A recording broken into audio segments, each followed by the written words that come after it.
ሳልሰይቲ ሰንበት ናይ ጾም 40 እንታይ ትበሃል?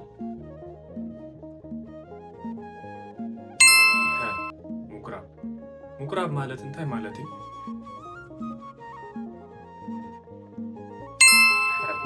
ቤት ጸሎት። አይሁድ ንቤት ጸሎት ናምንታይ እዮም ለዊጦሞ?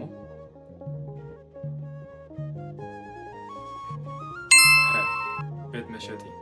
ሳብ ሕጂ ዘለኹም ነዚያ ቪድዮ ላይክ ብምግባር ካልኦት ኣሕዋትና ክሳተፉ ድማ ሼር ንበለሎም። በዚ ዕለት እዚ ጎይታ ናብ ኢየሩሳሌም ዝወረደሉን ናብ ቤት ጸሎት ምስ ከደ ቤት መሸጥን መሽረፍን ኮይኑ ምጸንሖ ኣዝዩ ጓህየ። ነቶም ኣብኡ ዝነበሩ እንስሳታት ፈቲሑ ኣብኡ ገንዘብ ዘሽርፉ ዝነበሩ ድማ ገንዘቦም ደርቢዩ ኣውፅኦም። ቤተይ ቤት ጸሎት እዩ፣ ንስኻትኩም ድማ ቤት መሸጥን መሽረፍን ገበርኩሞ በሎም። ሐዋርያት ድማ ቅንኣት ቤትካ በልዓኒ ዝብል ጽሑፍ ዘከሩ። ምኩራብ ናይ ምሕዳስን ናይ ምልዋጥን ሰሙን እዩ። ስለዚ ነቲ ረሳሕ ዝኾነ ሰብነትና እንልውጠሉን እንሕድሶን ሰሙን እዩ እሞ እግዚኣብሔር ኣምላኽ ነዚ ክንገብር ይሓግዘና። ኣብ ዩቲዩብ ምስጢራዊ ዕብየት ትብል ቻነል ሳብስክራይብ ብምግባር ኣብ ካልእ መንፈሳዊ መደባት ንሳተፍ።